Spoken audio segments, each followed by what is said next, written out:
Yeah, we're live now. Okay, we can check if we have viewers and then we can start.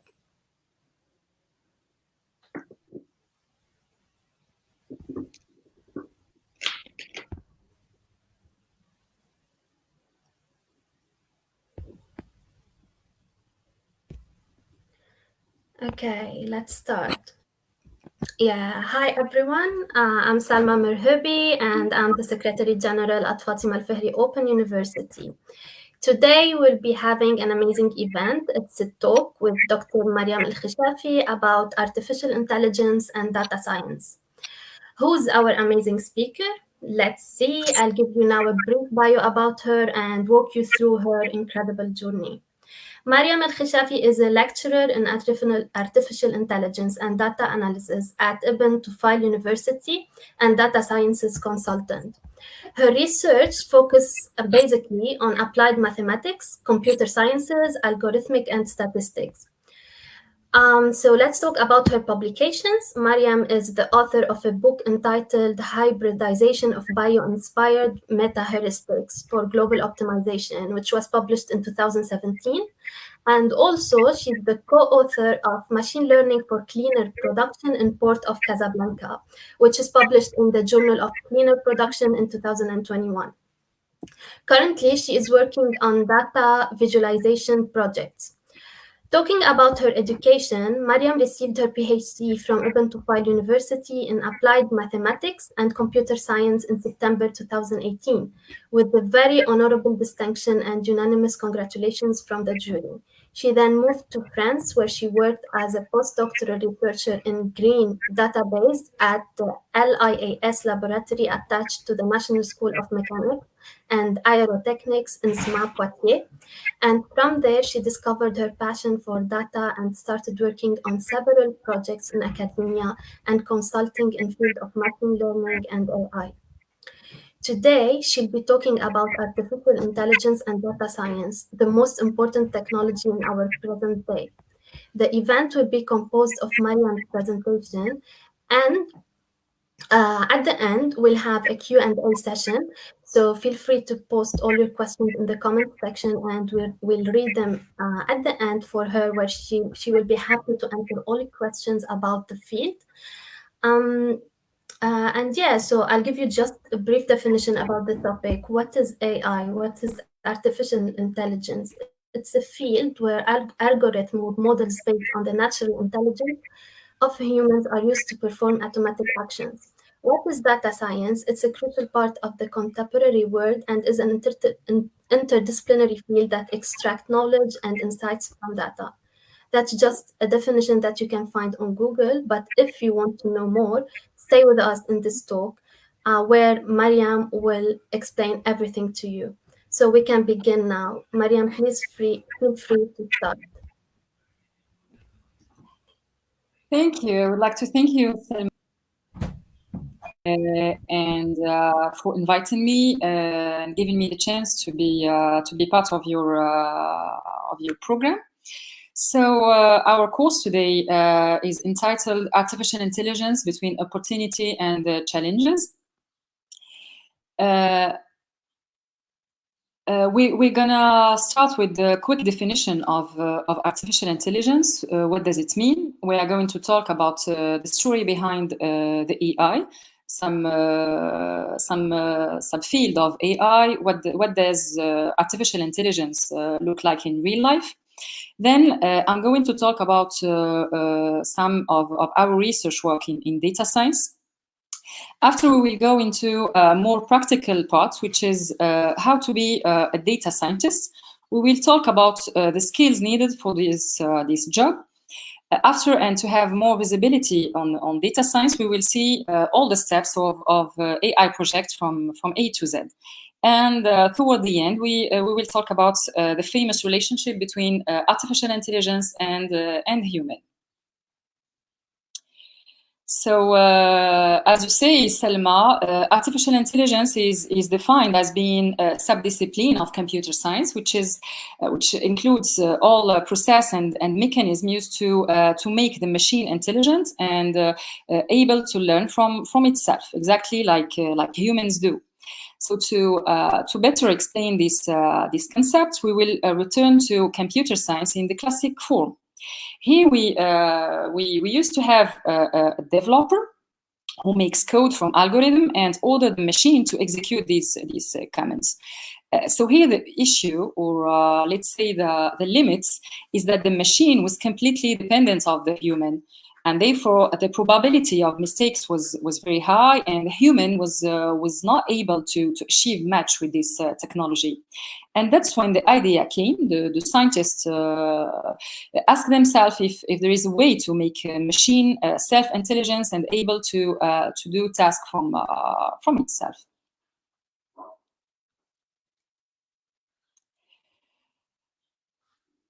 Despite the common belief, the artificial intelligence is not recent. It goes back to 1956 in one of most famous maths conference in England, where the nomination of artificial intelligence has first appeared by the scientist Al-Fihri, the inventor of famous machine that aims to measure the degree of machine intelligence. Then in the next 10 years, the AI was absolutely the trend, let's say. The research on artificial intelligence was significantly funded by public and private entities.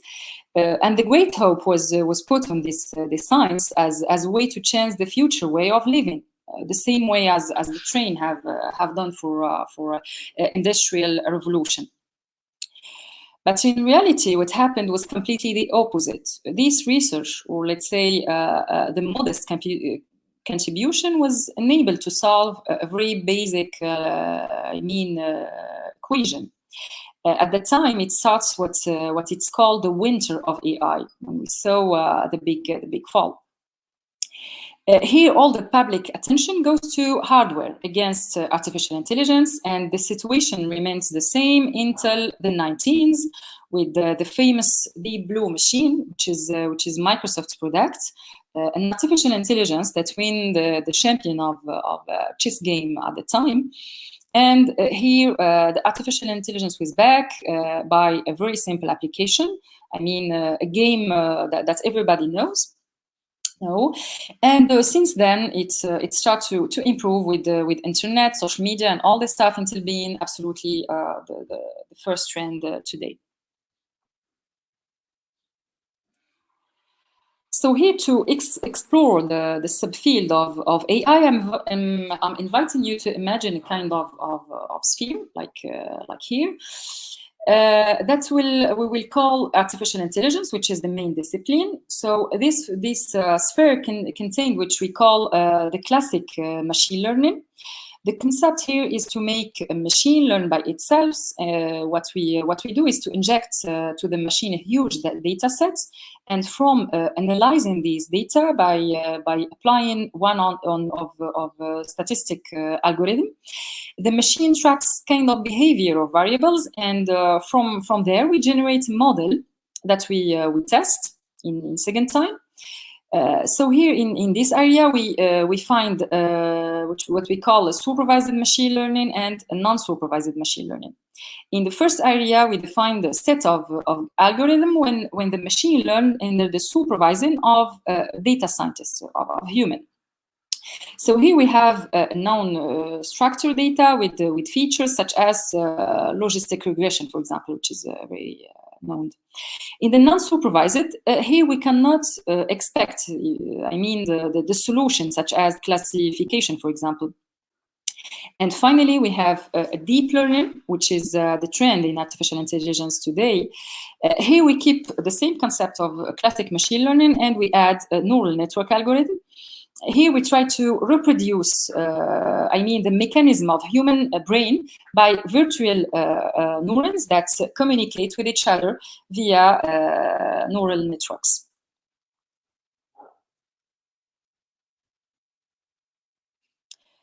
to understand how artificial intelligence is close to us, and it's not just for I mean big technological company, we're going to imagine a very classic scenario of daily life. So we all start our day by music or video in YouTube, Netflix, or others. So here in the classic form of computer science, the idea was to apply, let's say, classification algorithm in static way. Today, we can all notice that it's not the case anymore, and that YouTube is very smart and can propose to us the best content. So this is an application of AI. We call it a recommendation system. Here we collect all the information about people from social media, and we develop a kind of model of character in the way to expect people choices. Another example, one at the office, we check our emails. Here the email service is an artificial intelligence application too, called the text mining. We have face recognition in our smartphone. It's called computer vision. It's, I mean, it's an example of let's say, a very important part of artificial intelligence, which is the computer vision. We have also the repricing. So when we want to buy a ticket for any destination, for example, here we can notice that the price margin is not the same when we are logging in or logged out. So here the price are based on your personal data. So you can clearly see that that AI is almost with us, and we have not the choice anymore to avoid it.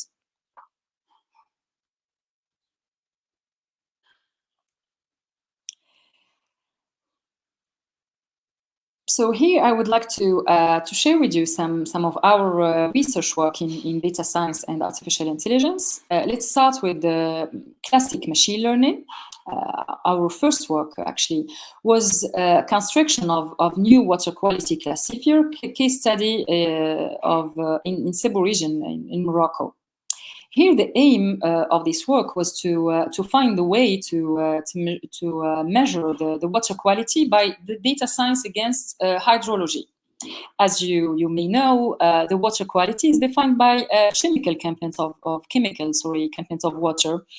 So we can say that this water have a good calcium, zinc, pH, but there is no way to define a global quality of water. And from here we start by working on it to find the global water quality index using that data science this time, and we achieve it. That was the idea behind the academic paper. We have also a Firefly algorithm for supply chain optimization. Here again, we have worked on which we call NP-hard problem. We've used a heuristic algorithm, which are like a bio-inspired algorithm.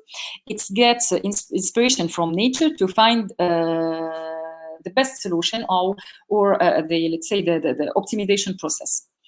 The third use case, which is the most recent, published in 2021, it's called machine learning for cleaner production in ports of Casablanca. Here we've worked of kind of novel cause, if you, I mean, with the green production. So here also we've used the machine learning to switch from classic production to cleaner one. Here we saved almost 40 million dirhams per year and 50% reduction of CO2 emission in Port of Casablanca. And after being published, now we are working with port staff to apply these results and switch to green production in Morocco. And the last application is which we call reinforcement learning. Here, the concept is a little bit different to classic machine learning because we don't need actually the whole data. The idea behind reinforcement learning is learning by practice. Here we have kind of agent who make a random step in insertion space, and we accord these steps to rewards. It's a good step. If it's a good step, then +1. If it's not, then -1. If it's neutral, then 0. We repeat this until we reach the best model. So here we try to kind of mimic the baby's way to learn. In our case, we work in smart car application in Ph.D. In ENPT School of Engineering here in Morocco. What we did until now is to develop the reinforcement learning algorithm in the classic way. And we improve it by the Q function. Q is from quality. It's a way to optimize the algorithm. And the recent trend is the deep, which we call the deep Q learning, which is actually the hybridization between deep learning and reinforcement learning.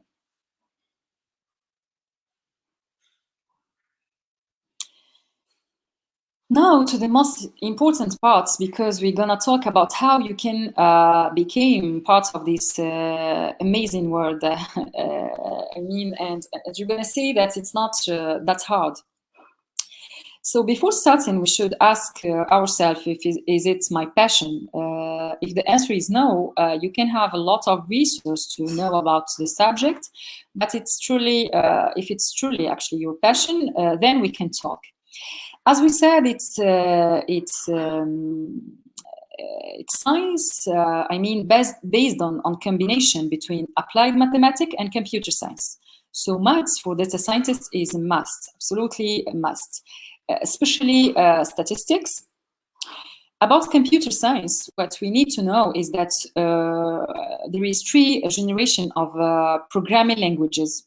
We have the low-level languages. Here it's basically the machine language, and it's of course required a high level of technical knowledge. The second generation is the compiled language, like C, for example. Here the difficulty, let's say, is medium, because there is some compiler work as translator. And the newest generation is les langages interprètes, interprets languages like Python, for example. So here it's more like human languages. So we can see that it's not that much hard, and it doesn't require high computing skills. But again, the maths are highly recommended. If I mean, and the data scientists who don't feel comfortable with can't make really real artificial intelligence. So you need the math skills to have the problem-solving mindset. For more technical stuff, I can add that the most used languages are Python and R. I personally use Anaconda, which is like a kind of framework. It's easy to use. It can combine all these languages, and it contains its own packages that you can call and use, and it saves you from coding from scratch.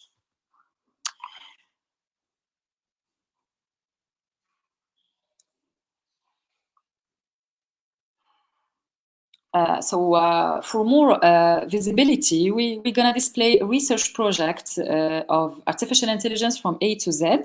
So we start by reading the most recent research paper in this field. It's very important. It's really important to be up to date. Then we start the first step called the pre-processing data. In this step, we prepare the machine to learn. We start by collecting data in a known structure. After that, we deal with the missing data, which is so famous for every data scientist. After the data is cleaned, we divide the data set into training and test. We begin with the training. Of course, we use statistics algorithm to generate what we call a model. We use then this model to test it by the second data set, which is a test data, and we generate what we call model certitude.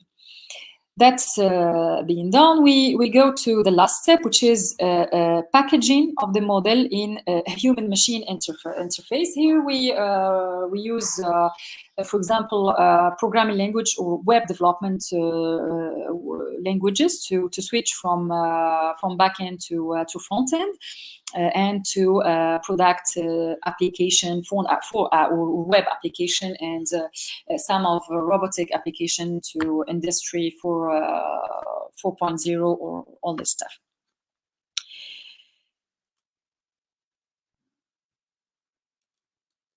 Then we have this last section. We will talk about, the stereotype about artificial intelligence made famous by movies, let's say.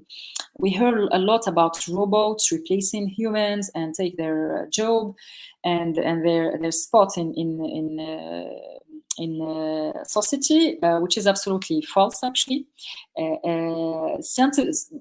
Scientifically parlant speaking, we are far away from this. What we actually do is mimic the linguistic intelligence and logical mathematics by machine learning and NLP, natural language processing. But we should keep in mind that human intelligence is more large and bigger than this. We defined at least 8 kinds of human intelligence. How about intuition, for example? Is the machine about to have feeling? The answer is no. So the goal of artificial intelligence is to assist the human and make the life easier to us, not to replace them. I can here give the example of China, the most technologically invested country, where robots took control of factories production. And the workforce shift from manufacturing to service industry without replacing humans at all. So yeah, I think it's all. Thank you for your time and your attention, and the floor is yours, Slima.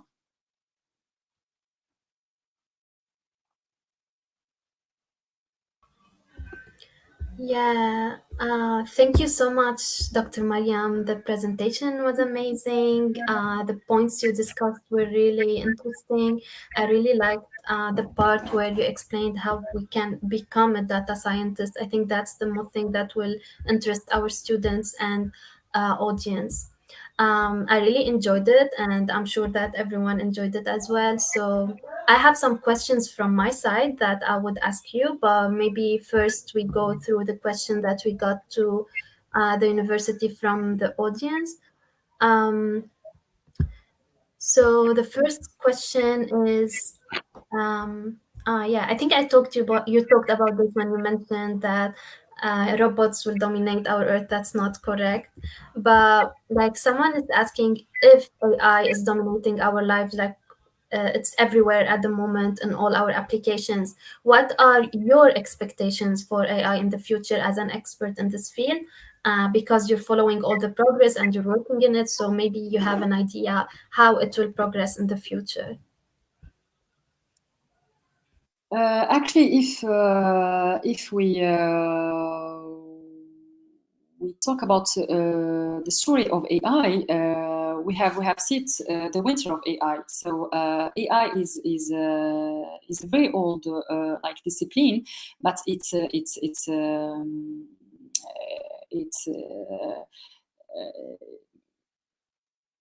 known a big like a check because of two factors. I mean the missing data and like we have in the supercalculator. So that just to tell you that we can expect the future. We don't know what's going to happen in the future. If there was like a new technological way, if it's going to develop much more, the question is big, and we can have like one answer. But what is sure is the technology is a future. If it's artificial intelligence or numeric application, we cannot be sure. Yeah, awesome. Thank you so much. We go to the next question. It should be from a student because it's the part that I told you that all students must be interested in. So if someone is having difficulties in mathematics, but at the same time he has a passion for programming, can he pursue a data science degree?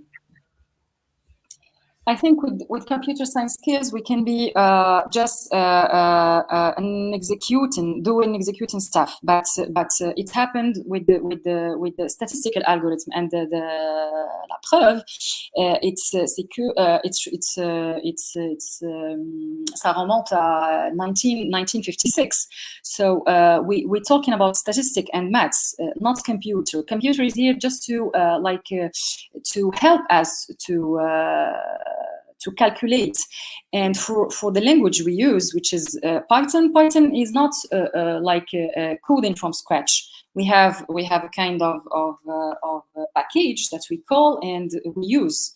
So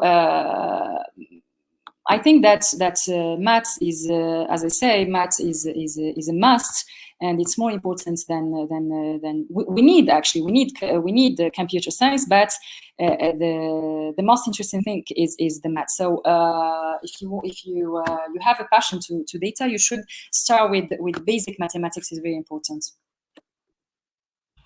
Yeah, awesome. Thank you so much.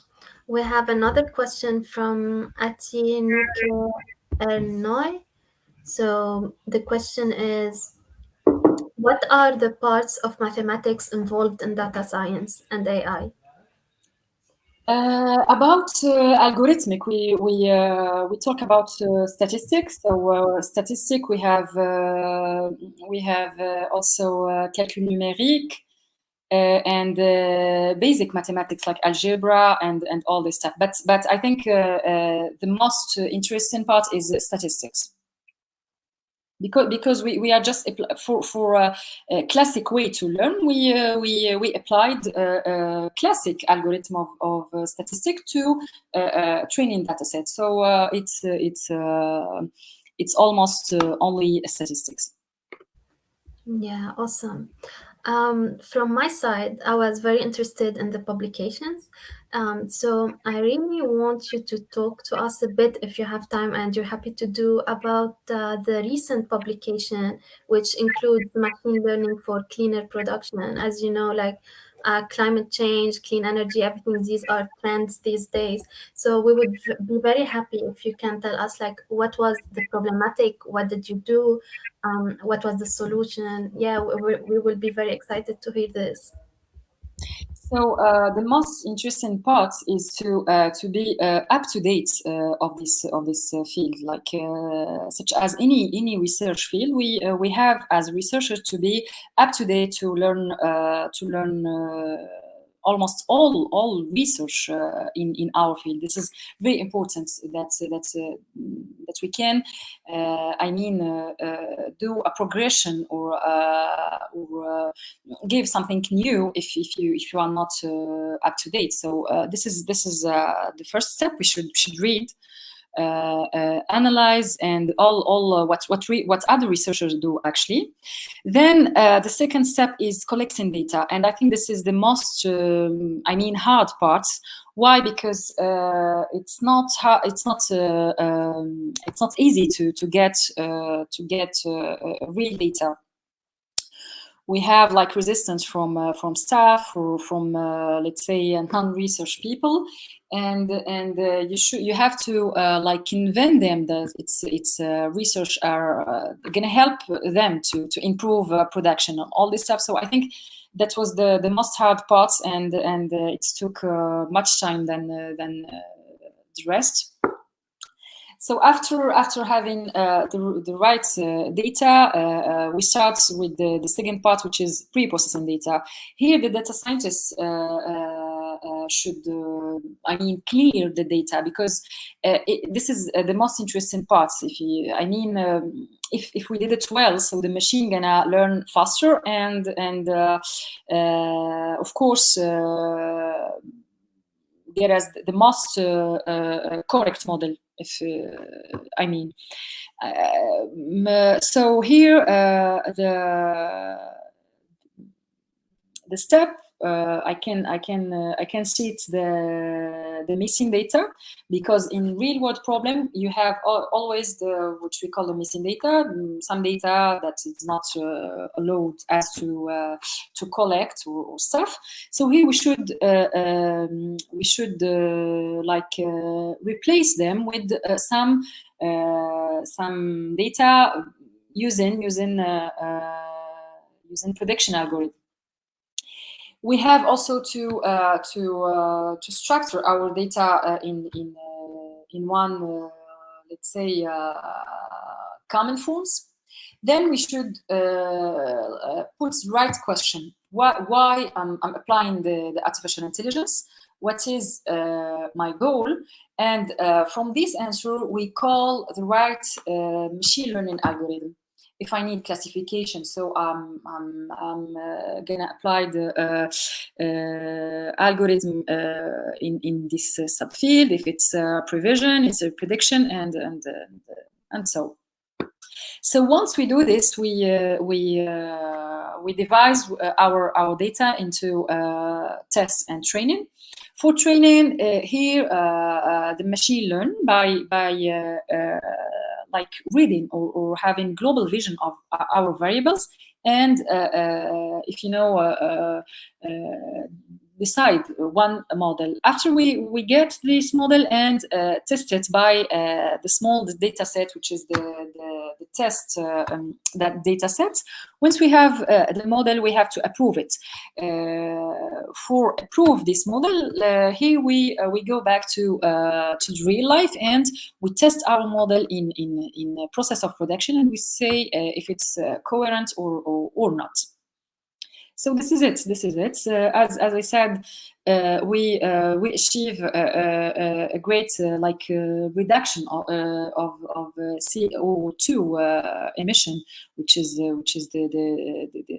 idea behind the green production, and that's why we are like talking about adopting this instruction for real production in Port of Casablanca. So yeah, this is it.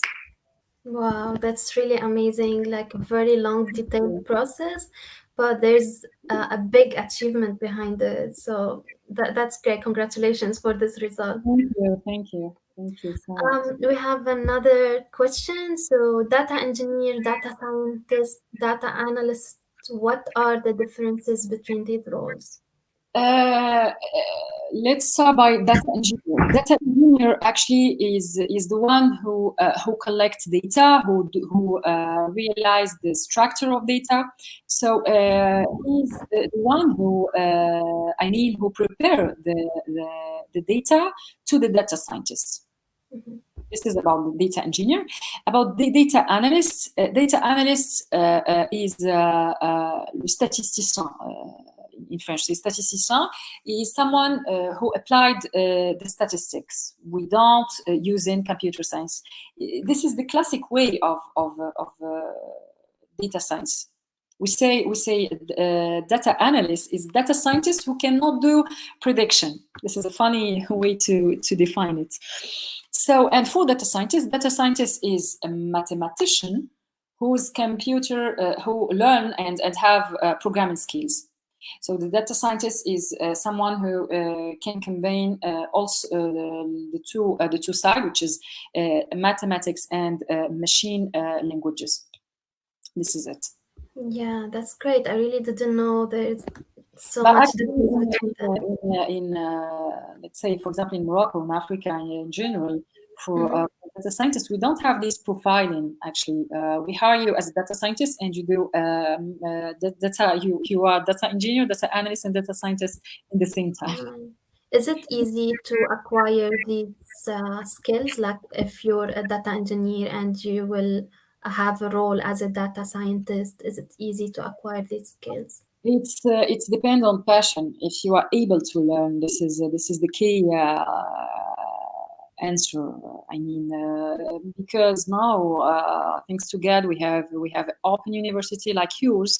We have a free platform to learn, and everybody can get access to the information. So it's just question of passion.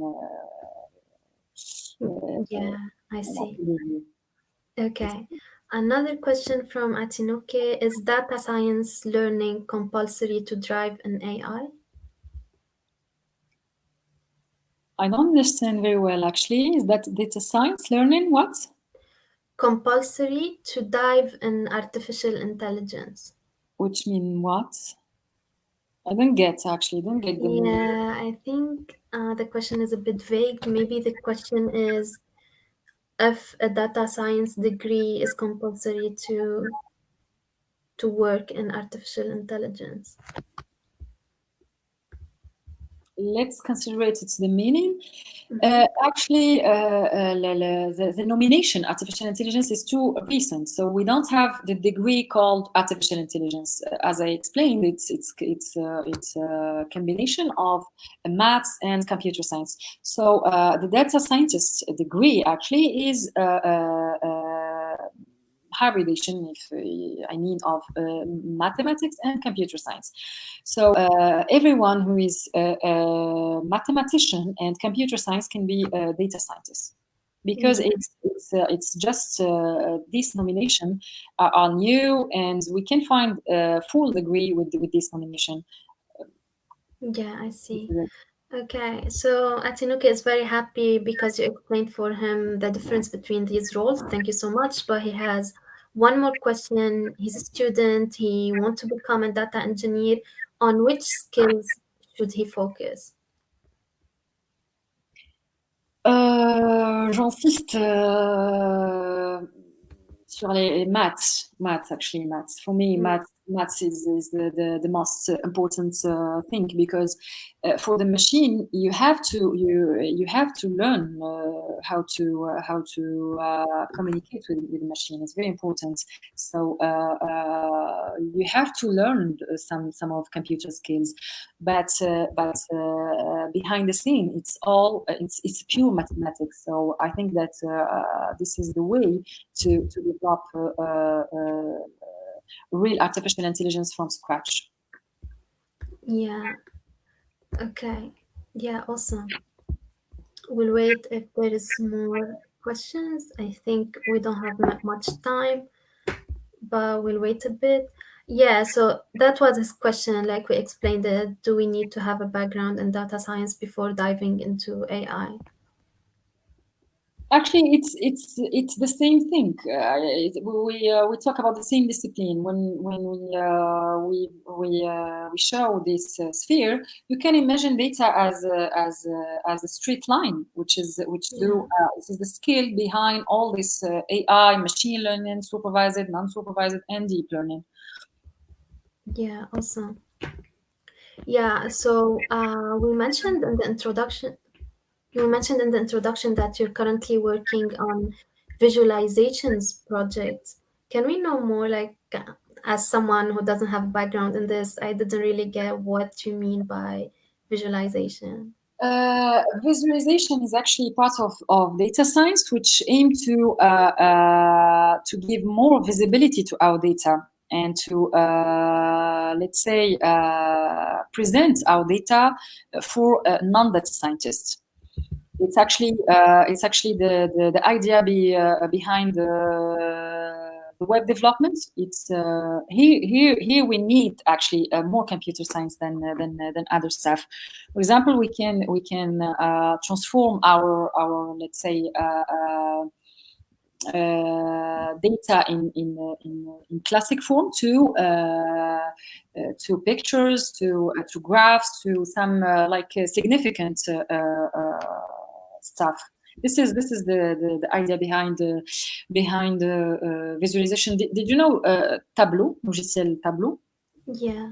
Tableau is based on visualization. Actually, you have input, output, and in black box. In the output, you can have your data, and in the output, you have amazing representation of this data. So this is the visualization, actually. Yeah, awesome. Good luck in this. I think that's something very interesting to work on. And you're such a great person to work on these, and you have a great experience. Thank you so much for this session. Thank you for allocating some time for us. And we can see now that